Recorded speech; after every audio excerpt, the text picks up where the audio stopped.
사람이 키가 크면은 많이 성장했다 그렇게 말을 합니다.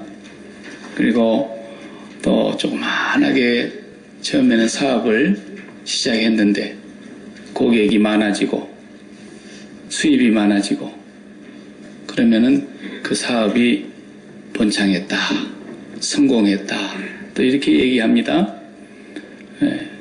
재정이 많아진 것을 보고 성장했다 그러죠. 교회에도 그런 말들을 갖고 들어와 가지고 숫자가 많아지고 재정이 많아지고 그러면 그 교회가 부흥했다 이렇게 얘기를 합니다. 틀린 말이지만 앞으로 제 앞에서 그런 말을 절대 쓰지 마시기 바랍니다. 그런 말도 안 되는 소리를 부흥이라고 하고 있는 것이 오늘날 교회이거든요. 세상에서 쓸데없는 걸 배워갖고 온 거예요. 세상하고 똑같으면 뭐 교회겠어요? 세상의 아나운서들이 쓸데없는 말을 지는 무슨 말인지도 모르면서 교회 말을 빌려다 씁니다. 이제는 누군가가 거듭났습니다 이러고 있는 거예요.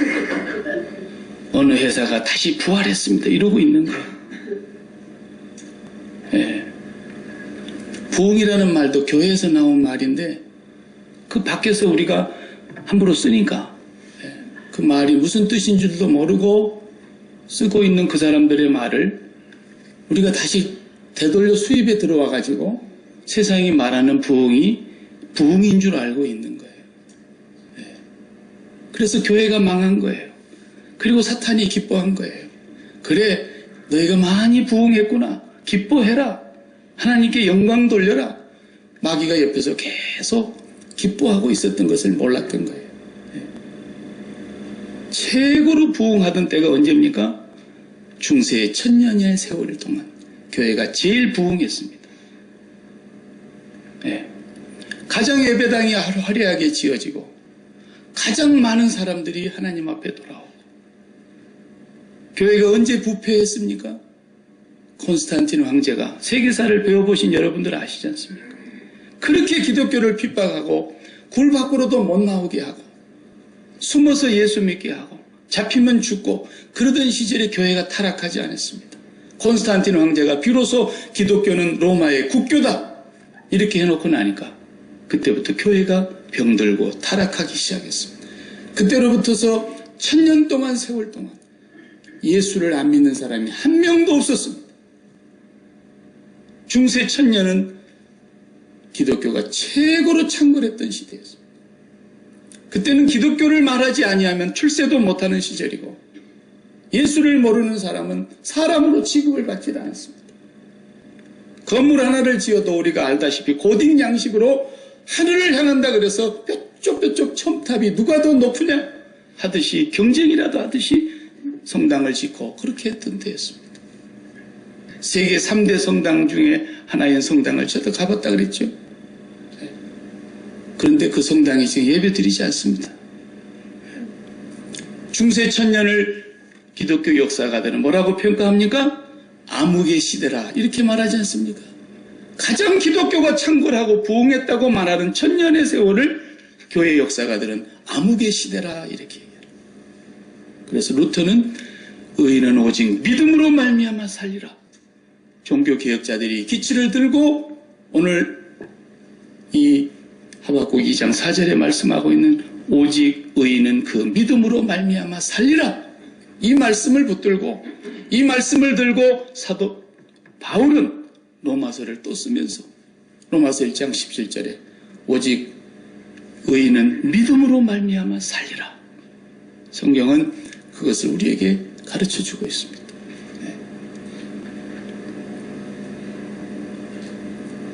많이 모이면 부흥입니까? 이단들이 얼마나 많이 모인지 아십니까, 여러분? 재정이 넘치고 예산했던 데를 오버하면 부흥한 겁니까? 얼마나 이슬람교가 돈이 많은지를 아십니까? 이슬람교들은 우리보다도 10배, 100배 더 열정이 있습니다.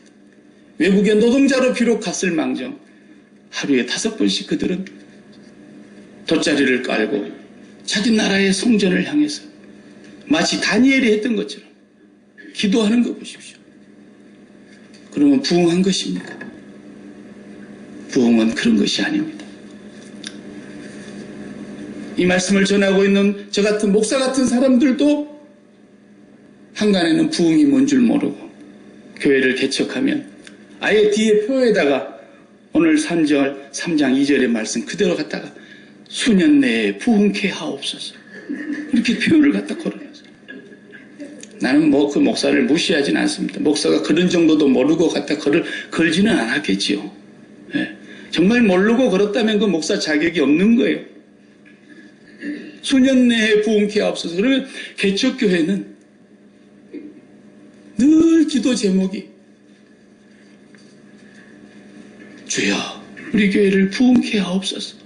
그리고 그 뒤에 따라오는 수식어가 뭐예요? 구름대같이 볼대같이 몰려오게 하여 이게 부흥이라는 거예요. 얼마나 부흥에 목말랐으면 하나님께 목말라 있는 게 아니에요. 부흥에 목말라 있는 거예요.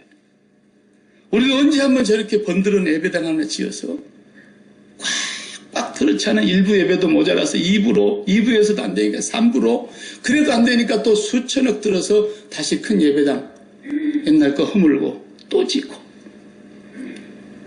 세상은 그걸 부흥이라고 하고 성장이라고 말합니다. 그러나 하나님께서는 단 한 곳도 찾아와 보세요. 그런 것을 성장이요 부흥이라고 말한 곳이 없습니다. 성경 어느 구절에도 그것이 부흥이고 성장이라는 것을 나타내고 있는 단어가 없습니다. 우리는 선입관념과 잘못 배우고 잘못 오리엔테이션 된 것들을 버려야 합니다. 네, 철저하게 벗어버려야 합니다. 하박국 선지자가 활동하던 시대는 굉장히 잘 싸던 때였습니다. 잘 살던 때였어요. 히스기야 왕이 신앙 계획을 일으켰습니다. 그리고 죽고 그 아들 므낫세가 왕위를 이어받았는데 나라를 완전히 망쳐놨습니다. 우리가 앞에서 다 보고 넘어왔죠. 나라를 최고로 망가뜨린 때가 므낫세 때입니다. 예. 그러니까 여러분 뭐 더 살게 해주세요. 그런 기도하지 마요. 예. 히스기야는 막 더 살게 해달라고 몸부림치다가 어쩌다가 15년 더 살게 해줬는데 그때 태어난 그 자식이 므낫세입니다. 그 므낫세가 나라를 가장 타락의 길로 이끌었다고 성경은 기록하고 있지 않습니까? 회개해도 하나님이 회개를 안 받아줬다고 그랬어요. 누구 때문에? 므낫세 때문에. 그 아들 므낫세가 죽고 또 아몬이 너무너무 계속해서 아버지 길을 따라갔습니다. 그러다가 어쩌다 기적같이 요시야라는 아들이 하나 나왔는데 야 그렇게 못된 아버지 밑에서도 좋은 아들 나오는 거 보면 다 부모가 잘해서 그런 거 아닙니다. 하나님의 전적인 은혜인 것입니다. 요시야는 8살에 왕이 되었는데 8살이 뭘 합니까? 초등학교 2학년짜리. 그런데도 완전히 나라를 바꾸려고 몸부림을 쳤습니다. 철이 들 때까지 기다리고 있다가 그가 성년이 되자 나라를 신앙을 개혁시키는데 말이죠. 할아버지 므낫세, 아버지 아몬이 망가뜨려 놓은 나라를 바꾸려고 하니까 바꿀 수가 없어요. 얼마나 총체적으로 타락을 했든지. 바꾸어도 안 되는데 하나님께서 이제 그만해라는 겁니다. 왜? 내가 므낫세의 죄 때문에 이 백성을 용서할 수 없다 이렇게 말씀하십니다. 그리고 요시야는 신앙 계획을 하다가 죽습니다. 그리고 그 아들 여호야김이 왕이 되는데 이 여호야김은 다시 나라를 거꾸로 돌려서 므낫세와 아몬의 길로 우상 숭배로 갑니다. 바로 이때에 하박국 선지자가 하나님의 말씀을 선포한 내용이 오늘 본문입니다. 그 내용은 이사야나 에레미야나 거의 비슷한데 이사야 에레미야는 막 66장까지 있고 그렇게 길지만 하박국은 불과 3장에 56절밖에 안 되는 아주 짤막한 내용이지만 에레미야를 압축해 놓은 것이고 이사야 선지자를 압축해 놓은 것 같은 그런 말씀들로 기록이 되어 있어요. 그래서 하박국 선지자를 통해서 말씀하시는데 이 3장으로 기록되어 있는 내용이 재미있는 건요. 하나님께 질문하고 하나님이 대답해 주시고, 두 번째 하나님께 질문하고 두 번째 하나님이 대답해 주시고, 이렇게 되어 있어요. 내용이. 첫 번째 질문이 뭐냐면 그 나라를 보니까 하박국 이름이 포옹하다, 매달리다, 껴안다 그런 뜻인데, 하나님께 붙들려서 매달려서 하나님을 끌어안고 몸부림을 치며 기도를 한 선지자예요. 얼마나 간절히 기도를 했는지 몰라요. 뭐라고 기도했느냐. 하나님, 이 나라가 하나님의 나라인데, 하나님이 지켜보고 계시는 나라인데 어떻게 이 나라에 이렇게 강포가 판을 칠 수 있습니까? 강포. 3절에 강포라 그랬죠. 1장에서부터 제가 봐왔는데 1장 3절을 보면은 어찌하여 죄악을 보게 하시며 패역을 눈으로 보게 하시나이까. 겁탈과 강포가 내 앞에 있고 변론과 분쟁이 일어났나이다. 이러므로 율법이 해이하고 정의가 전혀 시행되지 못하오니 이는 악인이 의인을 애워쌌으므로, 협박한다는 거예요. 정의가 왜곡되게 행하여지고 있다, 이렇게 말했어요. 강포라는 것은 공평과 정의가 없어지고 힘센 사람이 왕이더라. 힘센 사람이 빼앗고 죽이고 누르고 억압하고 수탈하는데, 이 나라가 공의가 없어졌고 하나님의 진리와 말씀이 완전히 땅바닥에 떨어졌고 의인들이 악인들에게 위협을 당하며 협박을 당하며 나라가 완전히 도탄에 빠져 있는데, 하나님 왜 나로 하여금 이런 모습을 보게 하시나이까? 하나님 이렇게 되는데도 왜 가만히 계십니까? 이게 첫 번째 질문입니다. 그러자 5절부터 11절까지 하나님께서 응답하시는 내용이 나오는데, 우리가 이제 예배 시간이니까 쟤를 보세요.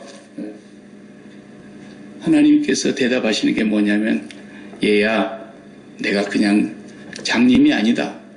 내가 그냥 가만히 보고 있는 게 아니야. 내가 이제 심판을 할 터인데, 저 북쪽에 바벨론이라는, 갈대아 백성이 바벨론이거든요. 바벨론 나라를 내가 일으켜서 그 나라가 이 나라를 쳐들어와서 쑥대밭을 만들어 놓을 거야, 이러시는 거예요. 그러니까 그 응답을 들은 하박국이 두 번째 질문을 하는데 깜짝 놀랍니다. 왜 깜짝 놀라느냐? 아니, 하나님께서 이 백성이 잘못하면 매를 때리실 때 그냥 재해를 내려서 농사가 다 망하게 해버린다든지, 아니면 그냥 메뚜기 떼가 달라고 붙어가지고 다 갉아먹어가지고 수확이 없게 만들어버린다든지, 뭐 이렇게 해도 하나님은 하실 수 있는 분인데, 왜 하필이면 하나님을 알지 아니하고 그 우리의 원수의 나라인 바벨론을 불러들여가지고 이 나라를 쑥대밭을 만드실까? 하나님 그렇게 하시는 것은 공평하지 않지 않습니까? 악인이 우리보다도 더 악한 놈들이 와가지고 어떻게 우리를, 의인을 이렇게 고통주게 할 수 있겠습니까? 하나님의 하시는 방법을 이해할 수가 없습니다. 우리식으로 말하자면 아주 지금까지 50년이 넘어도 죽었다 깨나도 50년이 뭡니까? 한 번도 그 입에서 우리 잘못했습니다, 용서해 주시기 바랍니다, 이렇게 말하지 않고 있는 저희 일본 사람들, 뭐 몇몇 사람들은 와서 잘못했다는 사람도 있지만 정치인들 말이에요. 끝없이 2차 대전의 전범들을 모아놓은 신사에 가가지고 공물을 바치고 가서 신사에 참배하고 우리는 잘못이 없다고 지금까지 어거지 부리고, 이런 그 일본 사람들을 다시 불러들여가지고 고국 땅에, 그래가지고 그 사람들이 나라를 다시 빼앗고 다시 죽이고 다시 포로로 징용으로 끌려가고 이렇게 해버리겠다는 것이 지금 하나님 말씀 아닙니까? 저 북쪽에 바벨론 나라 강대국이 밀려 내려와서 너희들은 쑥대밭이 될 거야, 내가 그냥 보고 있는 것이 아니야, 이러시니까 그 말을 듣는 순간에 얼마나 하나님께 매달려서 몸부림을 치며 기도하더니 하박국 선지자가 어땠다 그랬어요? 오늘 3장 16절에 다 같이 3장 16절을 다시 보시면, 내가 들었으므로 내 창자가 흔들렸고 그 목소리로 말미암아 내 입술이 떨렸도다. 무리가 우리를 치러 올라오는 환난 날을 내가 기다림으로 썩이는 것이 내 뼈에 들어왔으며 내 몸은 내 처소에서 떨리는도다 그랬어요. 하나님의 심판의 말씀을 듣는 순간에 오장육부가 뒤틀리고 내 뼈가 썩는 것 같고 사지가 부르르 떨리는 두려움이 나를 엄습해왔다는 거예요. 하박국 선지자가 지금 그 고백을 하고 있는 것입니다. 하나님 그냥 잘못했으면 우리를 매를 맺듯 때리시든지, 풍수해가 나게 하든지, 다른 어떤 재난이 일어나게 해가지고 혼 좀 내시지. 어째 그렇게 밉고 미운 일본 사람들을 불러다가 대한민국을 다시 짓밟는 것처럼 바벨론 나라를 다시 일으켜서 이 나라를 쑥대밭을 되게 만드십니까? 이렇게 말하는데 하나님께서는 오직 의인은 믿음으로 말미암아 살리라. 네가 이 글자를 달려가면서도 읽을 수 있도록 크게 써서 갖다 붙이라 그랬어. 비록 더딜지라도 기다리라. 이 묵시는 반드시 정한 때가 있고 이룰 때가 있나니 지체되지 않고 이루어질 것이다. 내가 하는 일을 믿는 자는 살 것이다. 그래서 하나님을 믿는 자는 산다. 이것이 하박국 선지자에게 주시는 답변인 거예요. 그러니까 하박국 선지자 어떡합니까? 그렇게 매달려서 하나님 앞에 애원하고 부르짖다가 이제 하박국이 하나님 앞에 이렇게 고백해요. 오늘 본문 3장 2절 보세요. 여호와여, 3장 2절, 내가 주께 대한 소문을 듣고 놀랐나이다. 여호와여, 주는 주의 일을 이 수년 내에 부응하게 하옵소서. 이 수년 내에 나타내시옵소서. 진노 중에라도 긍휼을 잊지 마옵소서. 여러분, 이 부응이 뭔지 알겠죠? 주여, 수년 내에 주의 일을 이루어 주십시오. 그게 뭐예요? 부흥. 그게 뭔 뜻인지 모르고 여기다 걸어놨다면 큰일 나는 거예요.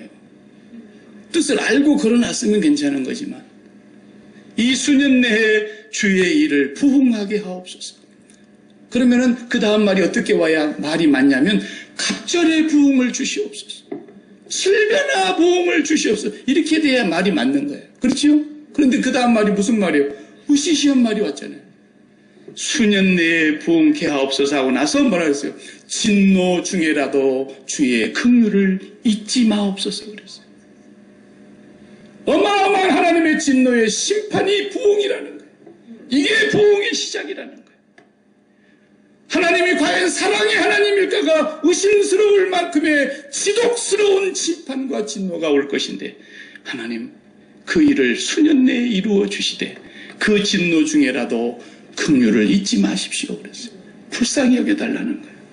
당신이 사랑의 하나님이라는 것을 잊어버리지 마십시오.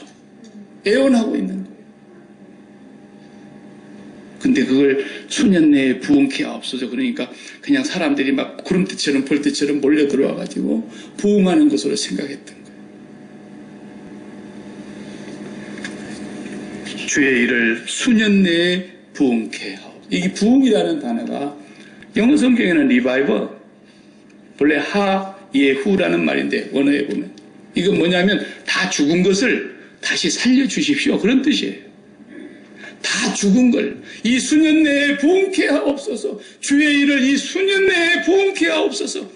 무슨 말입니까? 하나님의 공의와 임박한 진노의 심판을 통해서 이 나라가 도덕과 진리가 공의가 정의가 다 땅바닥에 떨어졌는 강포가 성행하고 율법이 해이해진 이 나라를 다 죽어버린 나라를 완전히 신앙이 없어져 버린 이 나라를 모두가 다 우상숭배에 빠져서 간음하고 있는 이 나라를 다시 살려주시옵소서. 리바이벌. 다 죽은 걸 살려달라는 거예요. 다 죽은 걸. 뭘로? 하나님의 심판으로. 하나님의 공의의 형벌로. 이것이 오늘 하박국이 말하는 부흥입니다. 우리가 말하는 부흥은 뭐예요? 우리는 다시 17절 읽어봐요. 3장 17절. 하박국이 말하는 부흥과 우리가 말하는 부흥의 내용이 달라요. 하박국의 부흥의 내용은 뭡니까? 비록 무화과 나무가 무성하지 못하며 포도나무에 열매가 없으며 감람나무에 소출이 없으며 밭에 식물이 먹을 것이 없으며 우리의 양이 없으며 외양간에 소가 없을지라도 그랬어요. 그것이 없을지라도 주여 수년 내에 부흥케 하옵소서라는 거예요. 우리의 부흥은 뭡니까? 우리 아키마의 부흥은 뭐예요? 다음 달부터 체리가 쏟아지게 하시옵고 7월에는 블루베리가 복숭아가 살구가 8월에는 사과가 쌓을 곳이 없도록 부흥하게 하옵소서라는 네, 아니에요. 하나님의 부흥은 그런 게 아닙니다. 저 사람들이 거듭난다는 말을 함부로 갖다 도용하는 것처럼 저 사람들이 부활했다는 말을 함부로 쓰는 것처럼 저 밖에 사람들이 부흥이라는 말을 함부로 갖다 썼는데 그것이 다 왜곡된 것을 다시 수입에 들어와가지고 교회가 부흥 얘기하고 있고 거듭 얘기하고 있고 뭐 부활 얘기하고 있는데 교회가 완전히 거꾸로 돌아가는 겁니다. 하나님이 원하시는 부흥의 내용은 숫자가 많아지는 게 아닙니다. 그 많던 중세시대에 그 많던 사람들 다 어디 갔습니까? 저희들 믿는 대로 연옥이나 갔겠죠. 연옥이 있습니까? 그런 짓거리는 하고 있었지. 그때 그 연옥 있다고 얘기해가지고 그 성당 진 것이 비터스 성당 아닙니까? 베드로 성당. 그게 죄악의 산물입니다. 산물. 그게 하나님께 영광이 되는 그 건물이 아니고 가장 잔혹한 죄악의 산물이 성 베드로 성당 아닙니까? 당신이 바치는 헌금이 땅 하고 헌금함에 떨어질 때이면 당신의 어머니와 아버지는 연옥에서 수련을 빨리 끝내고 천국으로 올라가게 될 것입니다. 헌금을 독려하기 위해서 이런 말도 안 되는 짓거리를 하면서 그래서 긁어모은 피 같은 돈들을 다 긁어모아가지고 베드로 성당이라고 지어놨어요. 그게 가장 더러운 죄악의 상징물입니다. 아시겠습니까? 하나님이 그런 화려한 성전에서 드리는 예배를 받으시는 것입니다. 수많은 선지자들이 지금 외치고 있는 내용을 우리가 매주일 보았지 않습니까? 수천의 재물이나 만만의 강수 같은 기름이라 할지라도 빗바소를 내 앞에서 그칠지어다. 하나님은 오늘 또 공의를 원하신다는 것입니다. 공의를 강물같이 정의를 하수같이 흘릴지로다. 그렇지 아니하면 그 모든 예배가 다 무수한 재물이다. 무효다라고 말씀하셨습니다. 그러니까 구약의 참 선지자들이 인기가 없었어요. 정말 인기가 없었어요. 오늘날도 마찬가지예요. 진정으로 하나님의 말씀을 대언하는 사람들은 아직도 인기가 없어요. 이 미국 땅에 정말 진실된 하나님의 말씀을 선포하는 미국의 목사님들이 얼마나 많은지 몰라요. 근데 그런 사람들 보면 한 사람도 인기가 없습니다. 그런데 미어 터지도록 몰려오는 그런 교회들을 보니까 다 내용이 하나님은 우리를 위해서 존재하십니다. 예배는 우리의 행복을 위한 것입니다. 맨날 설교가 그래요. 조엘 어스틴, 긍정의 힘, 잘 때는 나, 더 잘 때는 나, 아주 둘이서 쇼를 하고 있더라고요. 그런 걸 또 부흥한 교회를 무슨 여행한다고 한국에서 수백만 원씩 들여서 비행기표 사가지고 부흥하는 교회에 순방한다고 그런 데를 가서 자빠져 있는 거예요. 거기 예배 드리고 왔다고. 네. 하나님이 살리시는 부흥은 오늘 우리의 현실을 우리가 바르게 보지 못하고 있기 때문에 내 가정에 아무 문제가 없으면 내 신앙이 좋은 걸로 다들 생각을 해버려요. 내 자녀의 일이 잘 풀리면 내가 하나님 앞에 복을 받아서 그런다고 생각하는 거예요. 그리고 내가 건강하고 내 모든 것들이 평탄해지면 내가 신앙이 좋아서 그런 줄 알아요. 마귀가 옆에서 박수치고 있는 줄 몰라. 기도를 안 하는데도 만사가 잘 돼. 내가 하나님을 바라보고 있고 하나님 앞에 깨어있지 아니하는데도 내 사업이 번창해. 내 먹고 사는 지장이 아무것도 없어. 내 몸도 건강해. 이러니까 내가 하나님 앞에서 믿음이 좋고 하나님의 옆에 사랑받고 은혜를 입어서 그런다고 다 그렇게 해석을 해요. 기가 막힌 해석이에요. 기가 막히는 해석이. 기가 막히면 어떻게 돼요? 죽는다니까요. 기가 막힌 해석을 하고 있는 거예요. 기가 뚫렸으면 그런 해석이 안 나오죠. 네. 여러분,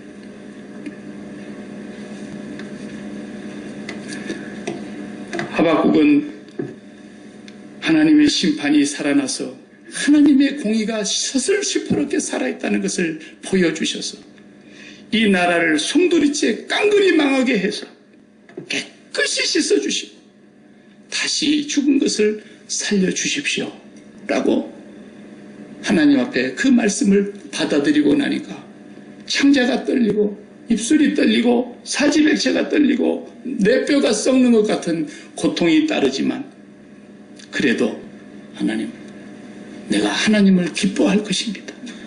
내 구원의 하나님을 즐거워할 것입니다. 하나님은 내 사슴을 높은 곳에 다니게 하사 사슴처럼 내 발걸음을 가볍게 해주실 거라는 확신을 가지고 이 기도를 마치고 있는 거예요.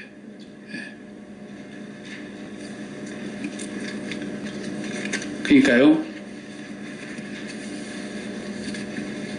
하나님은 공의의 하나님이시고 하나님은 사랑의 하나님이신 게 맞아요. 그런데 이 순서를 바꾸면 큰일 나는 거예요. 순서를 바꾸면. 여러분 십자가를 바라다 볼 때 무엇이 제일 먼저 생각나십니까? 십자가에 달리신 예수님을 묵상하고 있을 때 뭐가 제일 먼저 떠오릅니까? 그것이 여러분의 신앙의 지수고 영성의 지수입니다. 신앙의 온도계예요. 그게. 십자가를 바라보는 순간에 하나님의 사랑이 생각납니다. 틀린 말은 아닙니다. 그러나 순서가 틀린 것입니다. 순서가 틀린 거예요. 첫 단추도 잘못 끼우면 다 끼워놓고도 틀린 것처럼. 그래서 구약이 먼저 있고 나중에 신약이 있는 거예요. 그래서 율법이 먼저 왔고 그 다음에 은혜가 온 거예요. 율법은 왜 주셨습니까? 그 거울로 우리를 비춰보라고 주신 그 율법은 내가 저주받아야 마땅한 자라는 것을 보게 하시는 것입니다. 내 죄가 얼마나 하나님 앞에서 크며 내가 모태로부터 태어날 때부터 이미 죄 중에 잉태되어서 죄 가운데서 태어났으며 내는 죄로 말미암아 영원히 멸망을 받아야 마땅한 존재인 것을 옛날에 그렇게 생각하신 게 아니라 지금 그렇게 생각하며 영원히 그렇게 생각하는 존재라는 걸 잊지 말아야 돼. 내 인생은 하나님 앞에서 티끌만도 못하는 존재예요. 내가 하나님 앞에서 받아야 될 것이라고는 저주와 멸망과 심판과 지옥의 형벌 외에는 아무것도 받을 것이 없는데 그 자리가 내 본전의 자리고 그 자리가 나의 실존의 자리이기 때문에 지금 내가 살아가고 있는 모든 삶을 호사하고 있는 거예요. 그 은혜를 모르면 원망이 나와요. 다 죽은 거 살려놨더니 보따리 내놔라 그런다고. 우리를 하나님께서 영원히 멸망받아야 마땅할 죄인들을 살려놨더니 이제 와서 딴소리하고 있는 것처럼 말이에요. 원망하고 있는 것처럼 말이에요. 우리의 본질을 바르게 알며 근데 그것이 아무나 알아집니까? 깨달아집니까? 성령이 오셔야 가능한 것입니다. 그래서 성령을 보내주시겠다고 약속한 것이지. 내가 지금은 너에게 아무리 말해도 너희가 못 알아들을 거다. 그러나 성령이 오시면 죄에 대하여, 의에 대하여, 심판에 대하여 그분이 말할 것이다. 죄가 무엇인가를 알게 해주실 것이다. 성령이 오시지 아니하면 내가 얼마나 더러운 죄인인가를 모르는 거예요. 그냥 시어머니 미워했던 죄, 며느리 구박했던 죄, 남의 집에 들어가서 거짓말하고 소득질한 죄, 이런 것만 죄인 줄 알고 그것도 안 하고 산 사람들은 다른 사람을 무시하고 깔보고 비난하고 정죄하고 바리새인이 되고 그러잖아요. 성령이 임하면 세상에 나보다 더 악한 죄인은 없었구나. 내가 죄인 중에 죄수 왕초였구나. 죄인 중에 내가 괴수로다. 율법으로 볼 때 내가 흠이 없이 깨끗한 사람이었는데 성령을 받은 사도 바울은 내가 죄인 중에 괴수다. 내가 저주를 받아야 합당한 자다. 주여 이 사망의 몸에서 누가 나를 건져낼 수 있겠습니까? 단식하고 하나님 앞에 회개자고 갔어요. 그런 사람은 보리밥을 먹어도 감사하고 비천에 처해도 감사하고 풍부에 처해도 거기에 마음이 쏠리지 아니하고 어떤 환난 속에 빠져도 내가 살든지 죽든지 이제는 내 몸에서 그리스도만 존귀케 하기 위해서 살리라. 이제는 내가 산 것이 아니오 내 안에 그리스도가 산다 고백하면서 사는데 그 자기 처지 자기 본질을 성령이 오셔서 깨닫게 해주지 않으면 자기가 제일 잘난 줄 알아요. 자기가 예수 제일로 잘 믿는 줄 알아요. 그런 사람이 제일 문제입니다. 그런 사람이 하나님 앞에서 제일 심각한 질병이 들어있는 것입니다. 내 질병을 보지 못하고 내가 건강하다고 하는 사람처럼. 그래서 주님은 병든 자에게 의원이 필요한 것처럼 죄 있는 자에게 내가 왔고 의인은 나에게 아무 의인은 내가 소용없을 거다 그랬어요. 나는 의인을 부르러 온 것이 아니니까 죄인을 부르러 왔기 때문에. 하박국 선지자는 분명히 보았습니다. 이 나라는 하나님의 공의가 땅에 떨어졌다. 진리가 완전히 짓밟혔다. 그리고 이 나라가 살아있는 것 같으나 부흥하고 있거나 다 잘 먹고 잘 살고 있는데 우상 숭배를 해도 이렇게 부흥하고 있는데 하나님 이 나라는 죽었습니다. 다시 살려주시기 바랍니다. 수년 내에 다시 부흥하게 해주시기 바랍니다. 하나님의 진노라도 그러나 하나님이 사랑의 하나님이신 것만은 잊지 말아주시기 바랍니다. 이렇게 기도합니다. 하나님의 심판이 먼저인 것입니다. 공의가 먼저이십니다. 율법이 먼저인 것입니다. 그래서 내 죄를 철저하게 깨닫고 성령으로 말미암아 통해 자복하는 사람에게는 하나님의 무궁한 긍휼과 인자하심과 하늘에 미치도록 긍휼하심이 크신 그 인자하심이, 그 용서하심이 우리의 영혼을 감싸주시는 것입니다. 왜 하나님의 사랑을 못 깨닫습니까? 내가 아직도 죄가 뭔지를 모르고 있고 아직도 성령이 오셔서 나를 깨우치지 못하고 있기 때문에 그렇습니다. 그러니까 다른 사람의 죄만 눈에 보이는 거예요. 아이고 저렇게 믿을 바에 안 믿는 게 낫겠어. 뒷꼬라지는 못 보는 거 절대로. 그게 마귀의 역사거든요. 내 새 뼈 중에 뼈요 내 살 중에 살을 이렇게 보았던 부부 사이라도 마귀에게 넘어가고 나니까 저 옆에 내 때문에 그렇습니다. 이렇게 나오잖아요. 저 뱀새끼 때문에 그랬으니 이렇게 나오잖아요. 자기 죄를 못 보는 거예요. 자기 죄. 가장 은혜 받을 때가 언제? 여러분 과거를 돌이켜놓고 한번 생각해봐요. 아니 지금 그렇습니까? 가장 은혜로운 때가 언제? 세상에 하나님 나 같은 죄인을 그렇게 사랑하시다니. 이 세상에 모든 저주받을 사람이 많다 할지라도 나보다도 더 저주받을 사람은 없는 것 같습니다. 내가 죄인입니다. 내가 죄인입니다. 자기 가슴을 쥐어뜯고 통에 잡아가던 때가 제일 행복했던 때, 제일 은혜가 충만했던 때, 무엇을 당해도 어떤 상황 속에도 감사했던 때, 그 은혜가 사라졌다면 지금 심각한 중병에 들어있는 것입니다. 날마다 십자가를 생활하지 아니하고서 그 십자가 앞에서 하나님의 무서운 진노의 공의를 확실하게 깨닫지 못한다면 저 예수 그리스도께서 당하신 저 저주와 저 고난이, 저 심판과 저 죽음이 바로 나의 심판이었는데, 내가 저 자리에 들어가야 될 죄인이었는데, 그것을 믿는 사람은 그리스도의 죽음이 나의 죽음이라는 것을 인정하게 되는 거예요. 그래서 사도 바울이 바로 그 심정 때문에 나는 날마다 죽노라고 고백했던 거예요. 날마다 내가 죽어야 될 사람이라는 걸 고백한 거예요. 그 위에 하나님의 무궁한 은혜와 용서와 긍휼과 자비가 날마다 또 함께 했던 거예요. 그래서 하나님의 십자가를 통해서 하나님의 공의를 먼저 우리가 알아야 돼요. 하박국의 기도는 바로 그거였어요. 내가 이제는 하나님, 공의의 하나님을 사랑합니다. 공의의 하나님을 수용합니다. 진노하시는 하나님의 그 심판을 내가 받아들입니다. 그 소리를 듣고 나니 청자가 썩는 것 같고 뼈가 아프고 온몸이 부들부들 떨리는 이 고통 속에서도 하나님 수년 내에 부흥케 해주십시오. 그러나 진노 중이라도 긍휼을 잊지 말아 주십시오. 십자가를 바라다 볼 때에 하나님의 공의가 먼저 다가와야 돼요. 그냥 십자가만 붙들고 맨날 하나님 도매금으로 다 용서해 주셔서 감사합니다. 맨날 이러고만 있는 거예요. 그리고 나가서 똑같은 짓을 반복하는 거예요. 그리고 돌아와서 하나님 도매금으로 또 이 모든 죄를 용서해 주셔서 감사합니다. 이러고만 있는 거예요.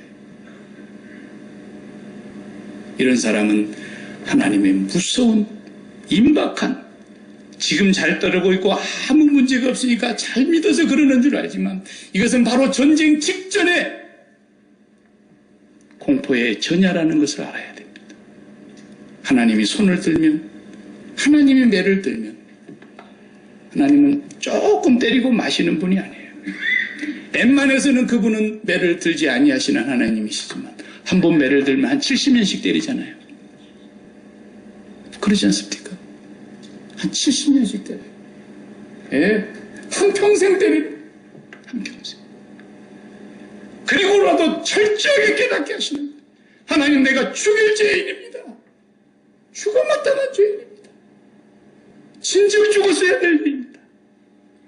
1000번, 1000번 죽었어도 할 말이 없는 죄인입니다. 살려주신 것만이라도 감사합니다. 밭에 식물이 없고 무화과 나무에 열매가 없고 포도나무에 소출이 없고 우리의 양이 없고 외양간에 소가 없을지라도 나를 살려주신 구원의 하나님 감사합니다. 하박국이 이렇게 기도합니다. 나라가 망하는데 하박국이라고 멀쩡하겠어요? 자기도 죽는데. 그래도 하나님 감사합니다. 내가 주를 찬송할 것입니다. 우리는 개인적으로 부흥을 맞이해야 됩니다. 그 부흥은 우리의 사업의 번창이나 우리의 자녀들의 일신의 성공이나 출세가 아닙니다. 우리 교회의 무슨 다른 어떤 외형적인 변화, 재정적인 변화, 시설적인 변화, 인적 자원의 풍성함, 이게 부흥이 아닙니다. 부흥은 내 자신에서 하나님의 임박한 저주의 심판을 보는 것입니다. 내가 이렇게 하나님을 마음에 두지 못하고 날마다 하나님 아닌 것을 내 마음에 품고 사는데도 멀쩡하니까 내가 괜찮은 줄 알고 내가 잘 믿는 것인 줄 알고 착각하고 있는데 하나님의 그 진노 앞에 날마다 나는 죽습니다. 날마다 나는 죽어야 될 죄인입니다. 날마다 나는 십자가에서 죽습니다. 날마다 그리스도와 함께 죽는 자만 하나님께로부터서 그리스도와 함께 다시 사는 이 놀라운 은혜와 이 놀라운 부흥이 우리의 심령 속에서부터 일어나는 성령의 부흥, 성령의 회개를 통한 진정한 회복의 부흥, 이 부흥이 우리에게 일어나기를 축복합니다. 기도하십시오. 하나님, 우리는 하나님을 사랑의 하나님, 용서의 하나님, 긍휼과 자비의 하나님으로만 늘 믿었습니다. 그러나 하나님은 공의의 하나님이시며 진리의 하나님이시며 하나님의 말씀은 1.1획도 땅에 떨어지지 아니하시며 그 말씀하신 것을 다 이루시는 정의의 하나님이신 것을 또한 굳게 믿게 하여 주옵소서. 그 하나님의 공의 앞에 내가 받아야 될 심판과 내가 받아야 될 저주와 진노와 환난과 멸망은 너무나 합당한 것이오나 하나님께서 우리를 그리스도의 보혈로 용서해 주신 그 크신 사랑 앞에서 다시 한번 저희들이 믿음이 회복되게 하여 주시고 우리의 심령 속에 진정한 참 부흥의 역사를 경험할 수 있게 하여 주옵소서. 날마다 주님의 십자가를 바라다 볼 때 하나님의 그 진노와 그 공의가 얼마나 무섭고 떨리며 공포스러우며 고통스러운 것이며 저주스러운 것인가를 깨닫게 해주시옵시오. 그 모든 저주와 그 모든 심판을 송두리째 십자가를 통해서 다 흡수해 가버리고 주님의 십자가로 우리의 모든 죄를 덮으시며 우리를 용서하신 그 무궁하신 사랑을 깨닫게 하여 주셔서 날마다 주님 앞에 감사하며 어떤 형편에서도 주님을 찬송할 수 있는 저희들이 되게 하여 주옵소서. 내 구원의 하나님을 즐거워할 수 있는 자들 되게 하여 주옵소서. 오직 하나님 한 분만을 우리의 마음의 지성소에 모시고 그 이름을 붙들고 감사하며 찬양하며 살아갈 수 있는 저희들 되게 해 주옵소서. 지금까지도 하나님의 끝없는 용서와 은혜로 살았습니다. 하나님, 이제 이후로도 하나님의 그 사랑 안에서 살아감을 잊지 말게 하여 주시옵시고 주님의 공의와 사랑 앞에 늘 감사하는 저희들 되게 해 주옵소서. 예수님의 이름으로 기도하옵나이다. 아멘.